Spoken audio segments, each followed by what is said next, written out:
Okay, cool. Excellent. What's going on, man? How are you? Good to see you, man. I'm doing well, buddy. I got Facebook Live here too, so I'm going to kind of fill them in on what we're doing. All right, And cool. in a second, I'll let you maybe a bit about your background and why you are the marketing guru for pizza restaurants, but just in general for restaurants. So, All right. what's going on, guys? I'm here with Bruce Irving of Smart Pizza Marketing. We're going to do some Q&A, and I'm going to ask you some questions about marketing for restaurants. I get a lot of people asking for help with questions of all sorts of, marketing, branding, how to reach customers, and this is kind of his wheelhouse. So, as much as I know about marketing, he knows the real kind of like in and out tactics side of things. So anyway, right now we have 47 viewers on my end. Wow. And guys, I'm gonna put this face the screen, and if you have any questions, just leave them on Facebook, and I'll put my phone, and you can ask away.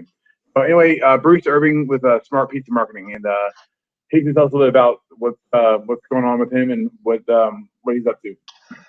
Cool, Chris. Thanks for having me today. My name's Bruce. I do a podcast on iTunes and Stitcher Radio, Smart Pizza Marketing, where I get a chance to talk to the top, pizza entrepreneurs and marketing experts in the business, kind of find out what's working, what's not working with social media and marketing general. It's called Smart Pizza Marketing, but the tactics that we talk about on the show can really be used in really any business. And my wife's a real estate agent, and I use the same things that I use to help independent restaurants or pizzerias. I do the same things with her, and the same principles and tactics work in any business. It's just marketing in general. It's just where you use the tools doesn't really matter as long as you know the principles. Yeah, exactly. Real quick, Facebook Live. Somebody answer real quick. Can you guys hear Bruce talking through the computer? I hope so, or I'll have to kind of readjust things. Let me know if you can hear him, and we'll keep going. Can you hear me now? Yeah, exactly. We got a bunch of people saying hi, but yeah, they can hear you. All right, cool. All right, Bruce, you want to give maybe a little bit of your background? Yeah, so I was in the restaurant industry for a long time, pizza industry, since I was, a teenager. And in the restaurant industry, the pizza industry is a little bit different. I feel like people don't always grow up thinking they're going to be in the pizza industry. You kind of do it as a side job, maybe when you're in high school or college, and kind of turns into a career path. And that's kind of how it started for me. And I met my wife working at a pizzeria. I kind of partnered with her brother. We took that independent pizzeria from, a small town pizzeria to doing over $1 million in sales. And then we opened a second one, had that growing. We sold that, went back, and then, got asked how we do marketing, social media, Facebook. And then I've always wanted to talk to other entrepreneurs, because no matter how successful we thought our business was, you always saw people out there who started after us and had more locations. And I was always curious as to how they did that, because I didn't have a really big educational background. So when it comes to organizing, multiple locations and training and hiring, it was tricky. It was a lot of learning on the fly, and there wasn't anything for me to really find how to do all that stuff. So I kind of started the podcast to talk to those individuals, and it kind of turned into, from me interviewing people to me getting questions about how to do this and how to do that. And, that's kind of where it's all gone from there. Yeah, exactly. It's, I'm kind of the same way with, like obviously doing the day in and out stuff, but then also it really getting a lot of enjoyment out helping people, and every day is different and unique, and it's cool to be able to help people with their challenges. Yeah, I love answering. Like, my favorite part of the job is when someone sends me an email or a question on wherever social network, and like just asking me questions about how to do it. I love helping people and teaching people how to use not just social media, but marketing in general to grow their business. Exactly. Because there's really a transition that's going on right now. It's a lot of people ask me, hey, I want to stop doing direct mail and I want to start doing social media. And I always tell them, listen, don't stop doing anything. Just try to learn how to do this a little bit better and add it to your repertoire.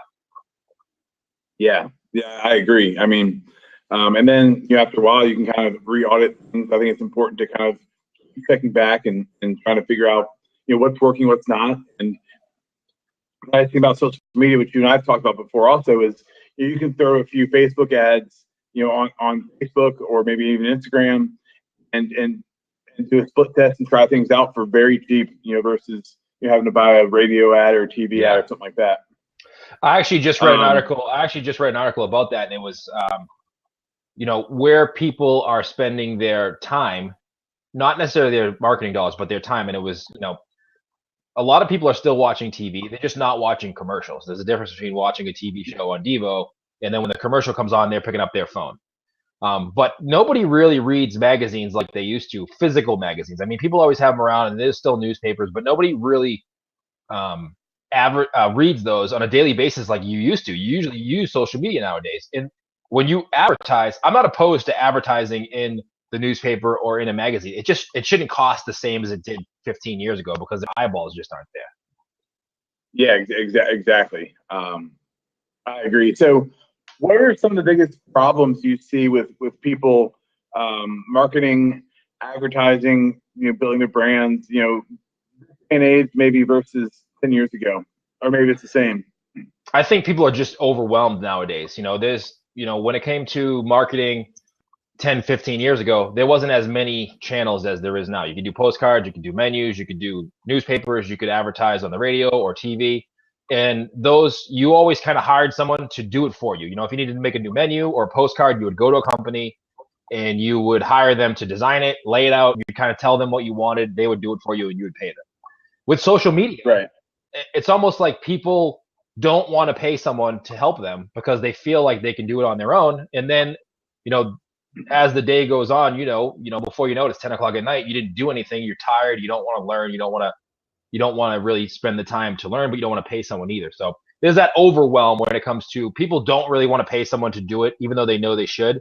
They don't have the time to actually do it or learn it themselves. And it changes so quickly that, a postcard today is the same postcard it was 15 years ago. When it comes to Facebook, it's literally different last week. Yeah, exactly. I think you're speaking the truth, especially, I have people reaching out to me all the time asking for help with social media, and, sometimes I'll entertain the idea and give them a proposal, and, they'll say, well, all right, if you give us 10 suggestions, we might, take 2 of them. Right. And say, all right, well, you'll understand. And if I guess people, again, even if they end up wanting to pay for it, they still don't actually, a lot of times kind of go all in and say, all right, we'll give it a try. Yeah, it takes time too. Social media is not something that it's not like sending out 10,000 flyers and you get an instant response. Like Facebook or Twitter or Instagram, it takes time to really get that following and build momentum and build engagement. It's not something that's going to happen in a week or 2 weeks. Yeah, exactly. I agree. Absolutely. What are some of the tools, maybe strategies that you have seen work for you guys that and your clients that you think might actually cross over? I think a lot of it's kind of pretty universal for normal restaurants. Yeah, I think that email is a very underutilized tool that restaurants or any business don't use nearly as much. When it comes to Facebook or any social network, you don't own that list. You can go to your Facebook page tomorrow and they could have totally turned it off on you. No matter how many followers you have, they're going to be gone. If you can try to get those followers to hop on an email list with an offer, that's the most effective way that I've found restaurants or any business really kind of communicating and building that relationship through email, and then you can kind of sell through that. So build your social following. Use ads on Facebook, because I think ads on Facebook are really undervalued right now compared to what Google. It's like what Google ads were, 8 years ago, 9 years ago. You could get it for really cheap, and now those same words on Google are much more expensive. But it's a different kind of marketing. A Google is very much when you do Google ads, it's very much of someone looking for what your ad is. If you're a restaurant and you place a Google ad, someone might be searching restaurants in Jacksonville, and your restaurant pops up. When you're on Facebook, you're kind of interrupting people. So it's a different type of ad that you need to place. Right. Yeah, absolutely. I think one interesting thing that, like, kind of back off that is, if I'm a pizza place, let's say, in Jacksonville, where I am right now, pretty much, I can find, like, maybe my biggest competitor who maybe has a bigger social media following than I do, and I can target their customers with an ad, maybe a coupon or something like that. Yeah, I've seen that work in certain circumstances. Yeah, especially if even if you do something, with Facebook with the pin drop, you can do your restaurant and put a pin down and say, I want to, if you're a restaurant, maybe you have a delivery area of 3 miles, you can do 3 miles around your restaurant, and your ads will only show to people who live or even work or are in that area. So if you're a seasonal place, you could set it to, you know what, I want to have people see this ad who are on Facebook who are in my area from 11 to 4. You can really get it that targeted. Yeah. Um, how would you, this is actually a kind of scratch my own itch for a friend of mine who was looking for some help. They do a good business in a kind of college area. They do a good business with the staff, but they are trying to get more into the student body. Are there any certain promotions or anything like that that you have seen that might work? Or What was it again? um, the, have a breakfast, lunch, and dinner place, Yep. kind of an upscale, cool kind of brunch place, I guess you call it. And they're by a university. They do a lot of they do a good volume, but most of it's kind of faculty and staff. Yeah. They're looking to during the kind of slower hours of the summer. I guess get more of the student body in the doors. How do you be differentiating your different demographics and how you might actually kind of target them aside from maybe Facebook ads? I would do a Snapchat geo filter around the school. That's what I told them. Yeah, I would Exactly what I told them. totally do a Snapchat geo filter around the school with his logo on it, and anybody who's on Snapchat. Which, if you're in a college town and you're next to, all those kids are on Snapchat right now.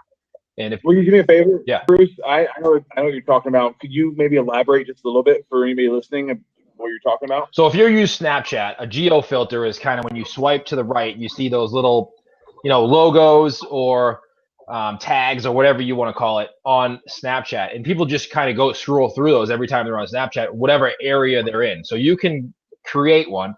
Now there's a process to create one, and it has to get approved, so it can't be inappropriate. But if you want to use your restaurant logo and a coupon or a saying as the filter, you can kind of surround it with a geographic area. So you could say, I want to pick it around the college. So anytime anybody's in the vicinity of that college and they swipe through Snapchat, your filter will come up, and then you'll get noticed. And then that's just a great way to reach people who are on that platform, because, college students aren't necessarily always on Twitter or Instagram. Instagram's another great one, but the ads on Instagram are a little wonky right now.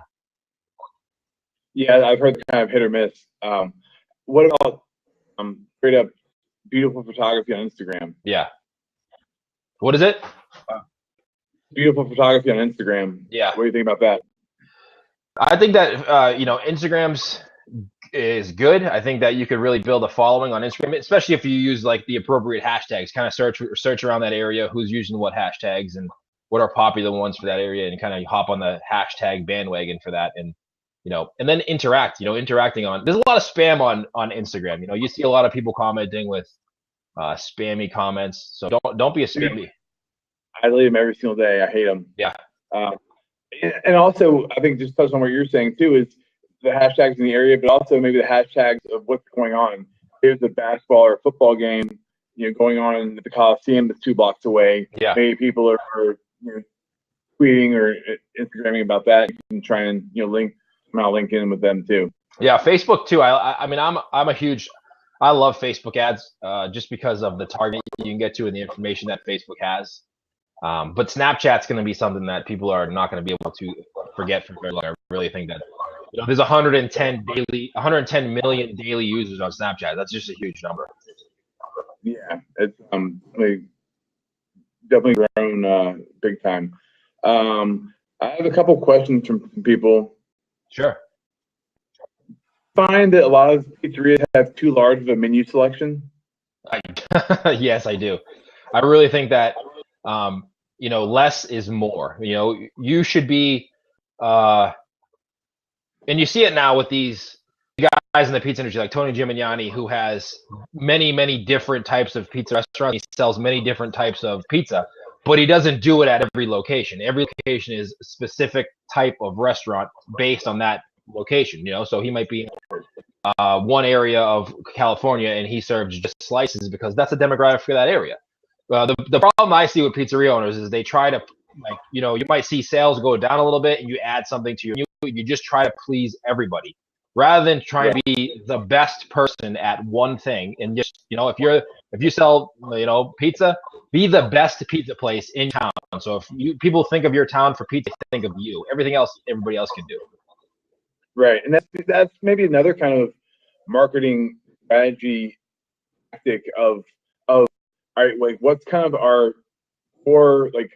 best product that people just rave over, and you make like you see those 1 minute videos that are kind of show that how you make a certain dish, like the 1 minute videos like that, or you can find ways to kind of repurpose content around that item that everybody loves. Yeah, you can't please everybody. That's it. Especially, I'm not sure about the restaurant industry, but in the pizza industry, people just try to please everybody all the time. They have every single thing you could ever imagine on their menu, and they don't do any of it super great. Like, you shouldn't do anything on your menu that you're not fantastic at. If you ever look at something on your menu and it's like okay, you should just get rid of that. Why do you want to serve okay stuff? Right. Curious, when a pizza restaurant has a couple different types of crust, like a local place, do you say, maybe you should stick to the Chicago style or New York or you know what I mean? Everybody can go through their menu and look at and use the 80-20 principle. And I can almost guarantee that if they go through their menu, 80% of their sales comes from 20% of their items. And I think that you should just go a mile deep on those 20% of the aisles and get the rest. You don't need all that other stuff. Right. Yeah, absolutely. Aside from maybe vegetarian things, to make sure that you don't lose, that type of clientele. Yeah, you always want to be able to, like, even like a gluten-free. I talked to a guy yesterday who has 5 pizza locations in England, and he was like, oh, you know what, the gluten-free thing I was never a huge fan of, and I was always kind of like, you know what, I'm going to stay away from that because I didn't want to be a place where everybody can just kind of ask for something and then we do it. But then he's like, you know what, after a certain period of time, it became the point where, I'd get asked 5-6 times a day. If it comes to that point, when you're getting asked multiple times a day, that's when you should consider adding something to your menu. Right. And actually a podcast with Mario Batali recently, and he was talking about that kind of dilemma where you have your menu and you want to do it a certain way, and you don't want to make too many exceptions because then it kind of goes like it spirals out of control. So there's definitely an easy way or a tactful way to kind of approach that conversation, saying, hey, you know what, we prefer to do it this way, but we'll bring you this on the side, or things like that don't make them feel like they're being a jackass or you're being a jackass. Yeah, no, I agree. I know you're a big fan of Gary Vaynerchuk too. He says like the market decides what's good and what's bad, not us. We could open a pizza shop or a restaurant, and if everybody's asking us for something different, not buying what we're selling, then you know what, sometimes you got to pivot and adapt. Right, or settle for less sales if you're okay with that. Right. I asked, and I'm curious. I don't even know if you have them up there. I was asking about Mellow Mushroom. I'm from Atlanta. Mellow Mushroom's an institution down south. He was asking, is Mellow Mushroom going to be okay? I don't know what happened or if there's an issue with them, but I love their pizza. Yeah, I've never. You know what? To be honest with you, there's not too many. The thing about the Northeast is like the New York, Boston area is there's not too many franchises that make it. We like the mom and pop kind of feel. There's a few that last. Domino's is around just because they're Domino's and they can kind of go without for a little while to get into the market where most other franchises can't do that. But other than that, you know what? Up here, there's not the franchises like Papa John's never really makes it, or Pizza Hut or anything like that. It's really just like mom and pop franchises. 1 to 5 locations. That's kind of it. So when it comes to Mellow Mushrooms, I'm not familiar with the situation. Yeah, it's a cool concept. They have some great pizza too. I've heard of them and I've seen them come across my, social, and people have talked about in the past, but I'm just not familiar with the Yeah, no, I remember. I remember the original. They probably have, I don't know, maybe 50 or 100 locations now. But I remember the original back in, like, yeah, I was very young, like in the late '80s, right there in Buckhead here in Atlanta, or back in Atlanta. So it's cool to see them kind of actually, make things happen. Okay, so you have clients that are, okay, Bruce, we're looking to get into the industry, and we're not sure kind of what we do. How far do you reach in terms of consulting? And if you were consulting just a restaurant, do you have any advice for kind of opening for social media, but also just anything else in general? Yeah, I think that, I've talked to quite a few people who have done this and they did a good job of it. I think that you should try to build up your social following before you open. If there's any way that you can kind of do like pop-ups, or even at your house, if you're going to have someone come over and kind of, serve what you're going to serve and give it away to people, or go donate it to someone to kind of let them know that you're coming to the area and you're doing that. A lot of people have done that lately, especially that's really popular in the pizza industry, where, you'll either have a pizza wagon, or you'll do it at your house. You'll have a wood-fired oven in your house and you just invite people over on a Thursday or Friday night and just test out your product and just gauge the following that way and see, what you can tweak to make it a little bit better. And then that way it spreads the word socially, because nowadays, you know how it is. Like, someone can go, back in the day, if you had a bad experience, you'd be a nerd like me in your basement. You wouldn't tell anybody. Now you're a nerd in your basement. You're going to tell 500 people on Twitter that it was a good or a bad experience. So, you can really build a huge following before you even open. I agree. I mean, it's kind of like, what I would do with the book. I built the platform, and then after, providing value and giving people a taste of what I was about, then I was able to kind of offer them a product. And I think a great example of kind of what you're talking about too is Delaney. I might have talked to you about this. Some podcasts about this, how Daniel Delaney started Delaney's Barbecue up in New York City. Yeah. And he wasn't a chef for anything, but he wanted to open up this barbecue place. So he started just making brisket, and started having these, based on Twitter, these kind of secret rendezvous pop-up spots where he would drop off the barbecue on certain days in locations. So after a year and a half, 2 years, people knew exactly where he'd be. Yeah. Knew if he'd have enough, whatever. So years later, he was, selling 200 pounds of brisket a year. And then once he opens a restaurant, okay, of course he's going to have a following, because he has all these people all over New York City that want his product.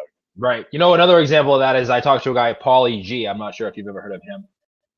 He's a pizza guy. From Jersey Shore? Yeah. No, not the guy from Jersey Shore. Paulie G. He was the guy, had a pizza shop, but he kind of does exactly what you did. He loved pizza, put a wood-fired oven in his backyard, and he started with just inviting friends and family over once or twice a week to cook pizza for him. And then he's like, you know what? I want to invite some bloggers over. So he would reach out to some food bloggers and say, hey, I'm going to throw this thing Friday night. Why don't you come over for some free pizza? And then he would invite them over. He would make them his pizza. They would write about it. He'd get a bigger following. And then from that, he turned into a restaurant. And then from the restaurant, he's turned into like a franchise where people now want to open restaurants just like his. Oh, that's cool. Yeah. So, but it started very grassroots. Yeah, exactly. Do you see, or maybe where do you see the opportunity for restaurants working together, if at all? Where do you see that dynamic versus? I feel like in your industry, it's okay. Like, if somebody's the pizza shop, I would assume they're pretty much a competitor of mine if they're within a certain mile or block radius. Right. Versus restaurants, I feel like normal restaurants, restaurant, whatever it might be, I feel like there might be enough kind of go around where people, I feel like sometimes you may piggyback off each other and help each other out when they need help, that kind of thing. Yeah, it's very competitive. It's getting less competitive than it used to be. Like you said, it used to be very much like I down the street or in my town who sold pizza was very much my enemy. And now it's like it's not really like that as much as it used to be. I don't know how they could team up together, but you might be able to have events, and team up to have events or have some kind of media that you can kind of pitch in together and not necessarily compete, especially if you're a barbecue place in a fine Italian restaurant. It's going to be much different than two pizza shops competing side by side to have the same menu. Right. What do you think about food trucks? Do you consult with people on opening? The way I look at it is, I see never open a food truck. I feel like it's not scalable. I feel like you have to sell a lot of, Yeah. um, but then I think also, I think it can be a really good branding opportunity for a restaurant. But it might make a little more sense for a pizza shop that's kind of mobile and kind of delivers already. I think a food truck is great for you to test your concept for not a ton of money. Like the thought of someone dropping $250,000 or $500,000 to open a restaurant when they have no experience is like makes my heart stop a little bit. But you can do that. Yeah. You could do that same thing with a food truck for less money. Like you could buy a used food truck, equip it for, under $50,000 if you do your thing right. And that's a great way to kind of test your concept, test if you really like to do it, see what the following is. And then you can turn that into a restaurant, maybe do that for a few years hustling and then save some money and then open your restaurant that way, not necessarily behind the eight ball just because you have to make it work. So I think every time I've talked to someone that owns a couple pizza shops, like some of them have started with a food truck and that food truck turned into one shop and then that one shop turned into two. And that's kind of how they got their start. Yeah.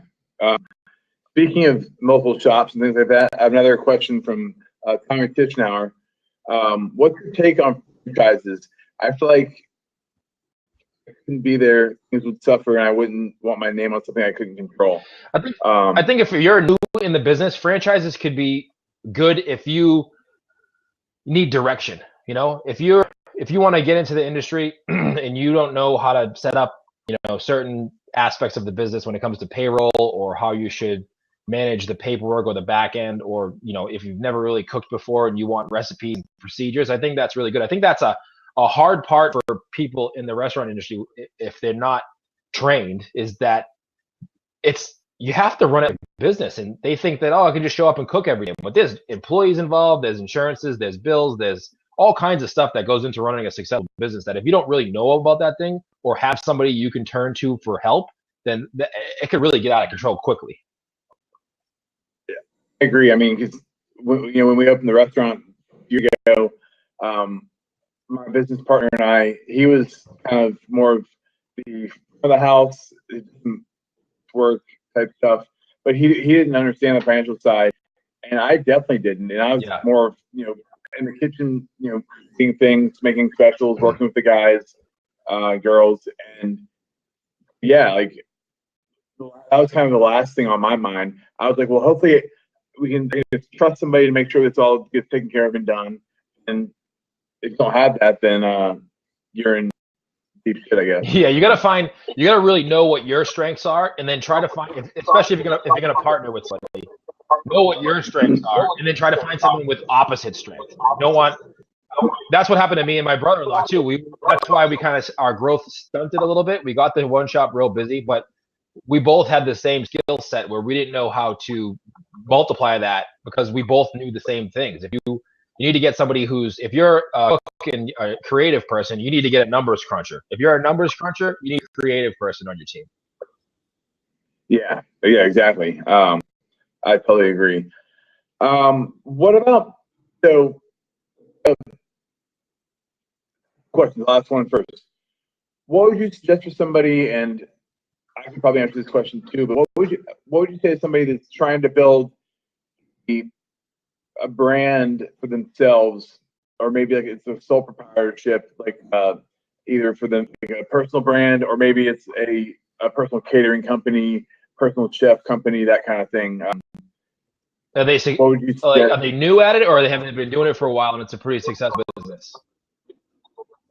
Let's say that they're new at it and they're trying to get more business and they're trying to kind of build their reputation, all that kind of stuff. I would reach out to as many people as I could that are well known in the area, and I would start either interview them and have them on a show, maybe even make a local show about it and kind of get exposure that way. But I would really try to mix in a bit of what I do for a living, and then also what your expertise is. Maybe like 70% about your business, and then 70, maybe 30% about advice about like running a business and maybe show the day-to-day life. I mean, the different social networks right now you have are huge to show different aspects of the business that you can really grow not only your business but your personal brand. You got to start with a niche though. Like you got to, I don't know if that's possible for someone just starting out. You have to like run the business for a couple of years and then you can branch out into talking about how you built that business up.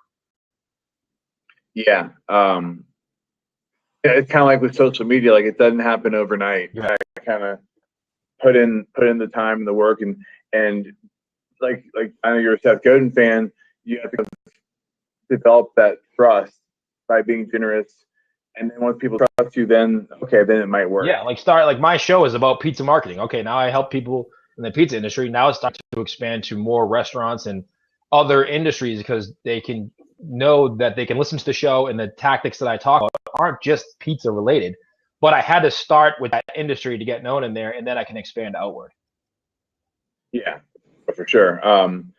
It's not like you couldn't stay in the pizza realm, because I mean, how many pizza restaurants are in this country? I mean, hundreds of thousands. Right. So I mean, there's plenty of work out there. There's plenty of failing pizza restaurants that could definitely use your help. But yeah, I think once you find your niche and get a certain group of people to kind of latch onto what you're doing, then you can kind of leverage that into other kind of avenues if that's what you want to do. And nobody's going to listen to you unless you have a track record. And you got to have some experience and some results before anybody kind of believes what you say, because you could talk about it all day long, but unless you actually do it, then there's no really proof behind what you're talking about. Yeah. Yep. You're speaking my language, brother. Yeah. So, what about Facebook live stream went down? So we're about that, and I'll post this as a video on Facebook later on too. Cool. But what about if you're a restaurant that is not very that hasn't been doing very much social media, or restaurants reach out to me and are looking for social media help, which that's not really what I do. To me, I'll send them your way. Right. But we'll team up on it. I'll show you how to do it, and then you can team up.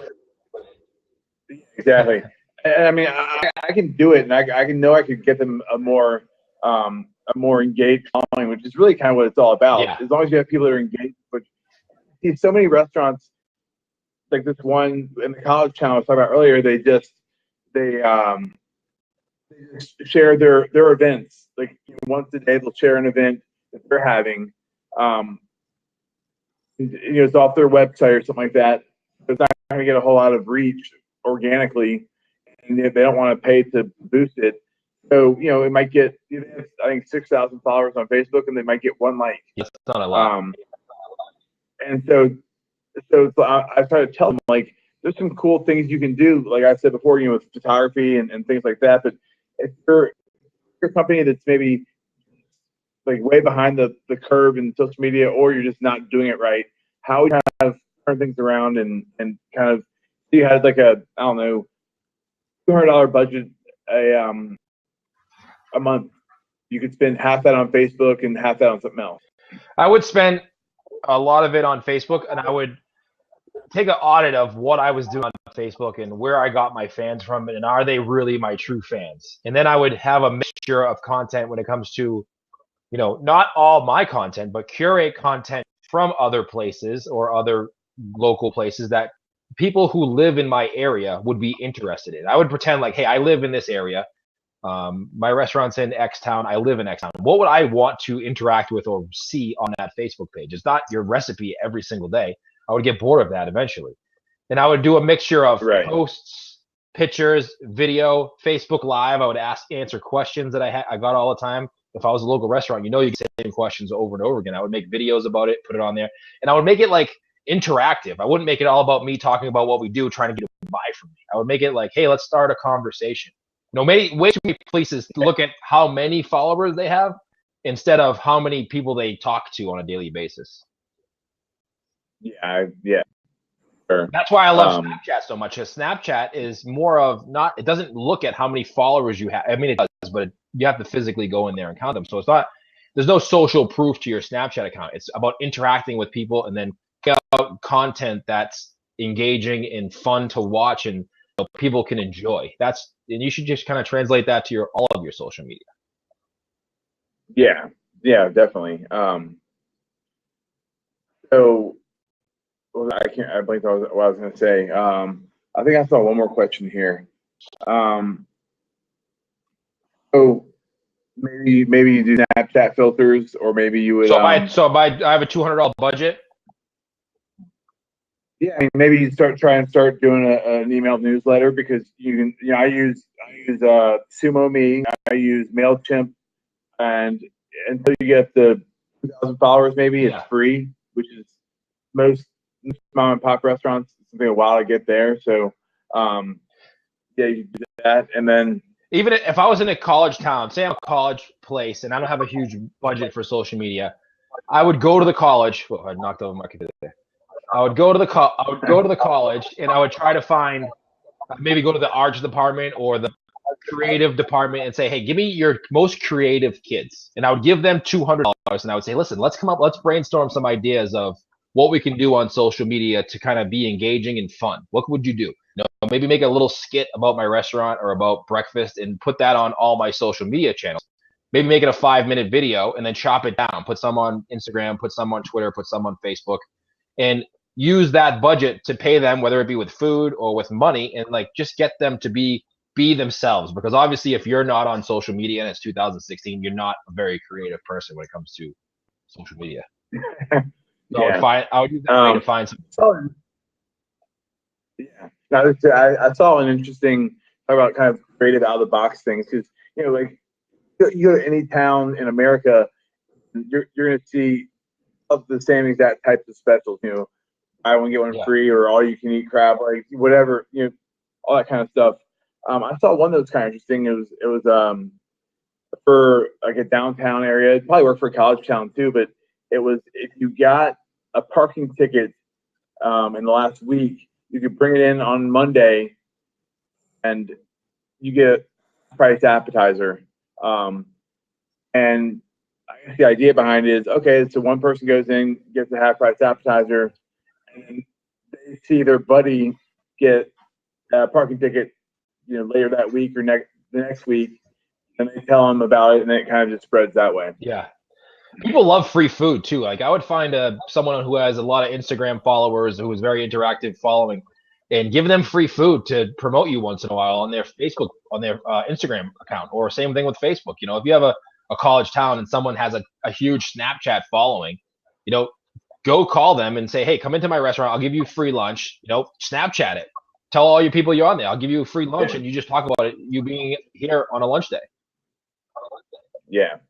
And use our geofilter. Yeah, exactly. So it doesn't even cost you that much. All it's going to cost you is a free lunch, which in cost form is a lot less than actual dollars than your $100 or $200 budget.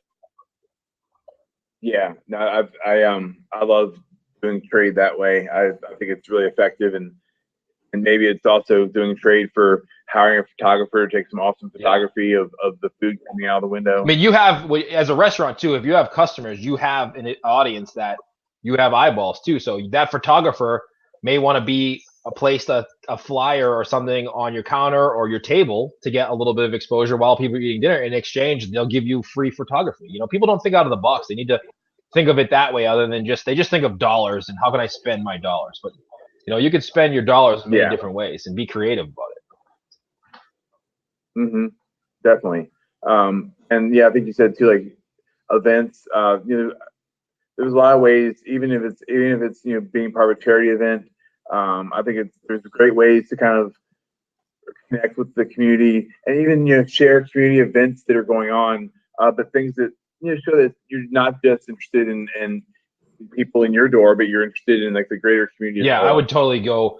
I would like go give free food to every little league team or basketball team or homeless shelter or anything, and like document that. Not that you want to use it as exposure, but you want to let people know that you care, and like do it out of a generosity, not just because you want the exposure though. Yeah, exactly. There's a comment that B. Williams just left. I sell custom social media photo props and have quite a few restaurants purchasing and offering them a free dessert. Yeah, 50% off for taking a photo with the prop. That's cool. You could do ton of contests like Um, tag us on. I mean, as much as I do want people to hire me to run their social media and do that, I do love if they come up with creative ways to get people to do things.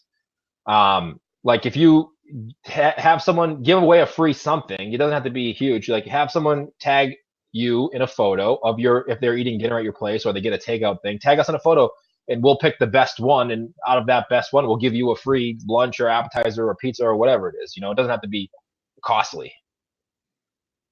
we'll reshare it on our Instagram or Facebook page and make you feel like you're a part of what we're Yeah, doing exactly. too. Like take a picture of you at our restaurant and the funniest one, appropriate, not inappropriate.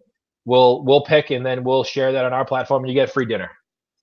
Doesn't cost you that Yeah. much, but it's a great way to build your Yep. following and get social proof. Yeah, and it's a fun kind of thing that people talk about, and I definitely agree, And then man. just be consistent. So Many times I see people, they'll come up with a great idea and they'll do it once and then they won't do it again for 3 to 4 months. And then people forget. People in 2016 we're like goldfish. We have really short attention spans. We're going to forget something 2 days from now. So you got to be consistent right, in their eyeballs on a daily basis in order for it to really sink in. and it might not work the first go Yeah. around. So it's like let's give it a couple weeks to see if it catches on, before it makes it look like we're just going from one thing to the Well, next. I had that being said, I had someone recently say to me, "Oh, I tried Snapchat and it didn't work for me." And I was like, first of all, you just started 2 weeks ago and you have 3 people following you. What do you mean it didn't work for you? Like, Yeah, you got to use it and get good at it and practice when the lights aren't on you. So that way, when you do have 2, 3, 5, 1,000 people following you, you know what you're doing. yeah, exactly. And I mean, if you're a pizza place, you could. It might cost a little bit of money, but you could get your Snapchat logo or your face and get that printed on top of your Yeah. box or on stickers and put those on. Way anybody that gets you, they could follow you and they get their pizza delivered to their Yeah, I house. wrote an article for PMQ Magazine, which is the kind of like the pizza magazine of our industry, just about that. How like 10 different ways you get people to follow you on Snapchat, and that was one of the ways I did. If you, it's kind of doing a pizza box is not a small task. So, but if you do that, I would do that in a second. I would put my Snapchat filter on everything I owned, on my bags, on my pizza box, on my takeout, everything. On the back on your shirt, it might get creepy because people are going to be going up there with your phone tagging it. Table tent. Yeah, I mean, I would put it everywhere. what were you said article? What were the 10?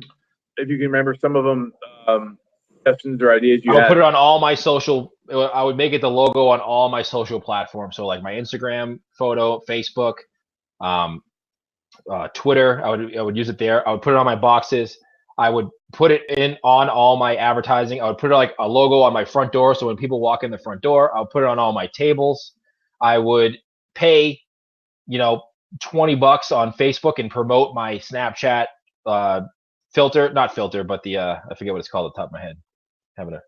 I would promote that on I would promote that on Instagram and Facebook and spend like $20 or $30, and then I would really. But before I did that, I would want to come up with a plan of what I'm going to say on Snapchat, because you could have 1,000 people following you, but if you don't know what to do or what to say, it's kind of useless. What are some good maybe strategies or maybe storylines you've seen work in restaurants using Snapchat? I love, like, I'm watching you right now and I'm looking in the background there. I see the shades and I see me right here, the little things I had my daughter make. So when I see someone on camera, I'm kind of looking in the background all the time. Like, what's their house look like? What's going on behind there? Where are they? Who's around them? And that's what Snapchat is. Well, I might change the clothes. Yeah, because the sun was going, right? So that's kind of what I see Snapchat is like. Snapchat is like behind the curtains. It's gone in 24 hours, so you can be a little bit goofier than you can on Instagram or Facebook, and show people what it's like to run your restaurant on a daily basis. What's it like to go in there at 6 o'clock in the morning and make the prep? What's it like to, have an employee meeting and talk about what's going on in the restaurant? What's it like to close up at midnight and go home at 1 o'clock in the morning after you've been there for 15 hours. You know, people want to see that stuff. That's the interesting part of life. We always make it about, you know, glitz and glamour, and you see all these people on Instagram that have these great photography photos that you know aren't their real life. You know, people want to see real life. That's why reality shows are so popular right now. Yeah, I mean, and it's like the idea of, well, our story is boring to us because we live it every day. But it's not to other people that actually don't. It's not to other people. Like, I look at my background right here, and I'm like, oh man, I've literally done 500 videos, and I've seen this same background. People are gonna think I'm the most boring person in the world, but to your audience, it's new.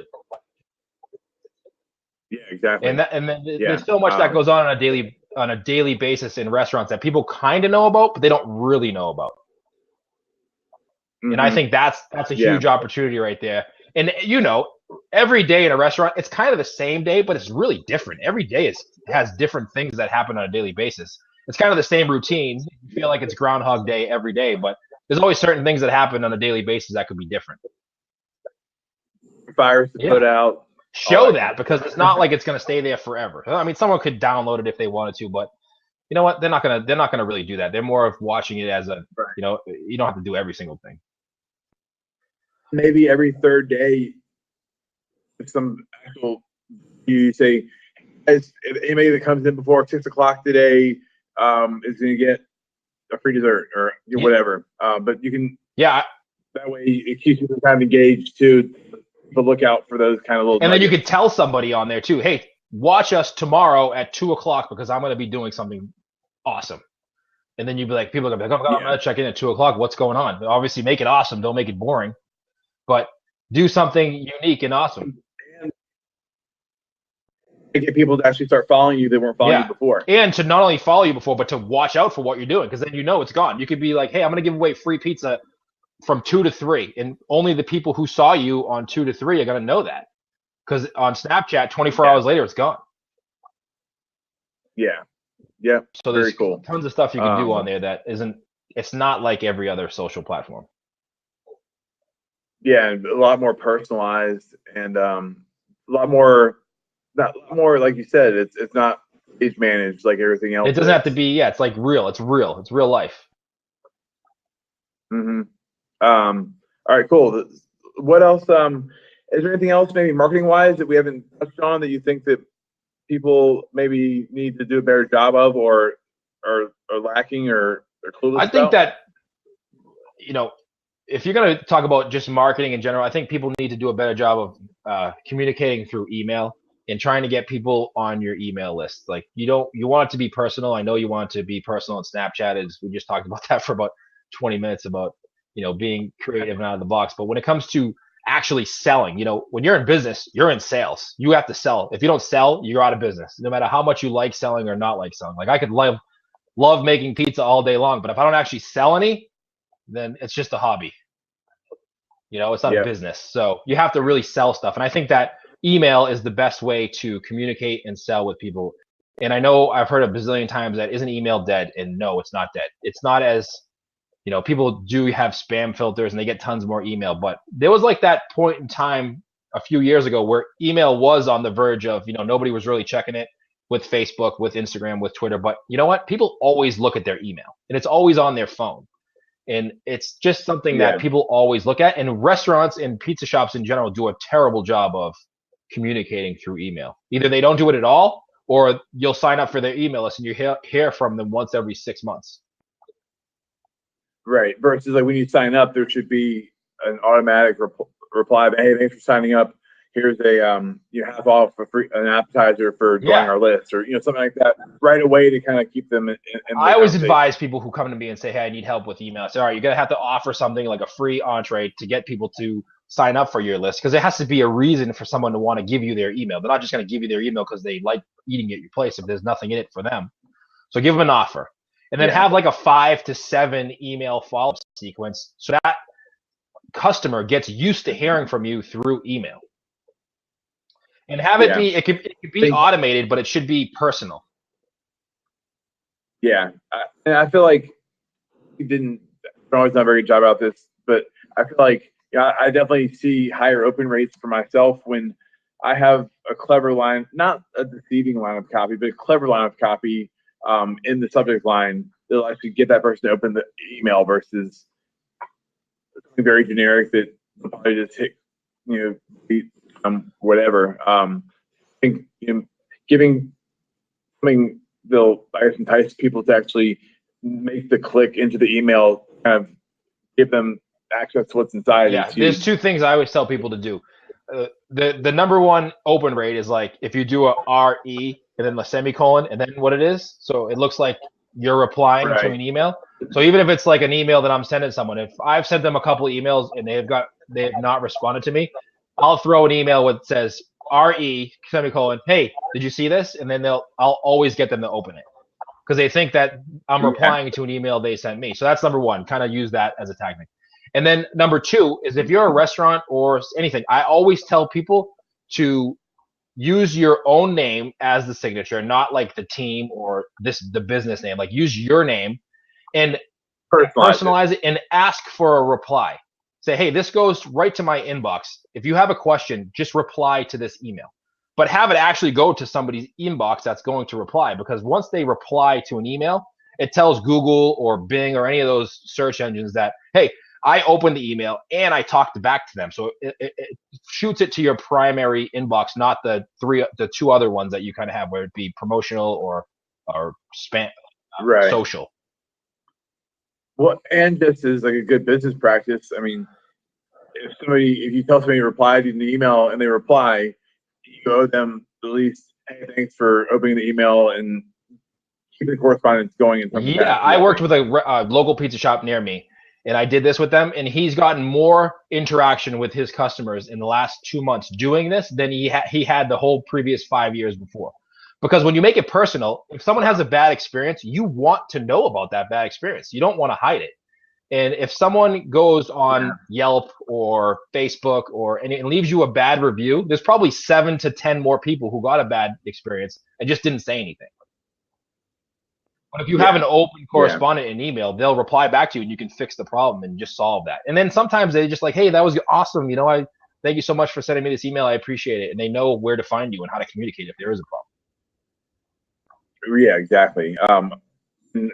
I've definitely seen, for me personally with the restaurant, not necessarily that as much, because we did a pretty good job of keeping things, good and consistent. But a lot of people actually, because they had our email address, would respond with catering questions or things like that, new business opportunities, because it's easy. I'm not a huge phone person, so I don't like to hop on the phone to call somebody. If I can shoot an email for something a couple weeks from now and get like a sandwich platter or whatever, or a couple pieces, I'd rather do that. We're all like that nowadays, and nobody wants to. That's why texting's so huge. People, it's so much easier to send someone a text than a phone call. Somebody calls and it's like, hey, busy. I'm in a meeting. What's going on? You know what it is nowadays? Nowadays, it's a phone call is me taking up your time. You have to answer when I call you. If a text or an email is like, hey, I'm going to send you a message. When you have time on your time, you reply back to me. Yeah, exactly. All right, one more question for you. Just thought of as you kind of brought up Yelp and things like that. What are your thoughts on those platforms, and then also of managing those? I think that you should respond to every time someone takes 2 seconds of their life. Like, listen, life is short, man. We're on this planet for a really short time in the grand scheme of things, and the billions of years Earth's been around, we're on it for like 2 seconds. And when we take time out of our day to go say something either good or bad about someone, that someone should reply to us and acknowledge the fact that we did that. So I don't know about you, but if I'm in an area, and I drive to Florida often with my kids, and sometimes I'll stop at places that I don't know. Like I'll stop at a rest area, and I'm just going to go on Google, and I'm going to say, hey, what's there to eat around me? And then I'm going to look up their reviews, whether I like Yelp or not, and see what people are saying. And if there's 10 bad ones and there's no reply from the restaurant, I'm not going to go there. But if there's 10 bad ones and the restaurant interacts and says, hey, sorry, blah, whatever the excuse may be, and apologizes, they have a better shot of earning my business than not. Yeah, I have a great story about that actually. I like the first year the restaurant opened, and we were still kind of figuring things out. And I just started doing TV stuff, but this was actually a newscaster from a different TV station. Came in, got a salad, like a salad to go. And somehow, no clue how, like a little bug got in there, and it was still alive. So my friend at the other news station me and says, "Hey, Chris, this just happened. I want to give you a heads up because she's about to reply. She's pissed, whatever." And I left a long email and then explaining how sorry we were and how I would do whatever I could to fix the problem. Like I feel like I should be a Yelp review responder like as my living because I mean I'm a writer anyway, but I can a lot of ass. Yeah, he wrote this email and he responded very gracefully, and later he actually came to the restaurant to film a TV segment on us. Not for that, but something kind of completely unrelated. Yeah. Kind of like taking a bad situation and turning around completely on. I mean, that's a great point. And being human is, you could, anybody who's watching this right now or listening later is in the restaurant business knows what I'm about to talk about. You get a email or a complaint and they're rip shit. Like they hate you. They think you're the worst place in the world. But if you just reply to them saying sorry, the next email back is, "Oh, I'm sorry. I was just having a bad day. I didn't really mean it. But that you being a human being and replying to them and just not even arguing, just saying sorry goes a huge way. And it does exactly what you just said, Like they came in and filmed a TV series after that. You should do that with every response, good and bad. I see tons of people, like someone will leave a great review and they don't say anything. Yeah. Yeah, exactly. Like, thank you so much for coming by and your thank you support. Just be like a thumbs up. Like just acknowledge that you saw it and you love it. Like that you appreciate that. That's what I live for. I love for feedback and people saying thanks or acknowledging what I do or how I do it and that it helped them in any way. That's what we do. That's what we do everything for. And I think part of it why that feels so good too is because when you're on the receiving end of that, you're not expecting that interaction back.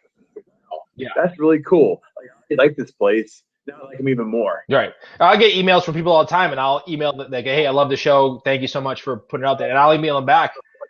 And email's on my phone, so I'll email them back in 10 minutes, and they'll be like, "Wow, thank you for getting back to me." And I'm like, "You sent me an email. What did you expect? Never to hear from me ever again?" Right. Thank you for thank you. Yeah, I mean, without you, I'd do everything I do would be for nothing. I'd be sitting here in my basement all by myself talking to a computer. It'd be weird. Yeah, with signs in the background. Yeah. Well, thanks for your time, man. I appreciate it. No problem. I know the community will get a lot of value out of it for sure. Yeah, cool. There's a lot of people that are. I love talking about marketing all the time. So anytime anybody has any questions or anything, they can shoot me an email for sure. You're kind of breaking up. You there? I said I love talking about marketing. I can do this all day. So this is what I do every day, all day. I feel like I'm on the phone all the time. Yeah, no, I hear you, man. Cool. Well, tell me a little bit more about what you do on a daily basis with your clients and how you can help people. All that kind of I stuff. teach people how to use social media and marketing to grow their business. So whether that be, we have the podcast, we have the courses, we have the mastermind group. If you want to hire us to help you do your social media or email or just have a question, my personal email is bruce@smartpizzamarketing.com. You can shoot me an email anytime you want. You have a question about, we specialize in social media and online marketing, Google's, Facebook ads, email marketing, all that stuff to, grow your online presence, help you with your website, make it so that way you can get more people on your email list, all that good stuff. So any question you have, bruce@smartpizzamarketing.com is my email, and I will email you back, good or bad. Yeah. Cool, man. Well, buddy, I appreciate it. And I'm still trying to make plans to head up the Northeast for this book stuff, but I'll keep you posted for sure. Yeah, man. When you're up here, let me know. I appreciate you taking the time out of the day having me on, man. It was awesome. Thank you. You too, man. All right. Good stuff. And I'll tag you once we go on Facebook and everything. All right, man. All right, buddy. Talk All right, soon. thanks, man. Later.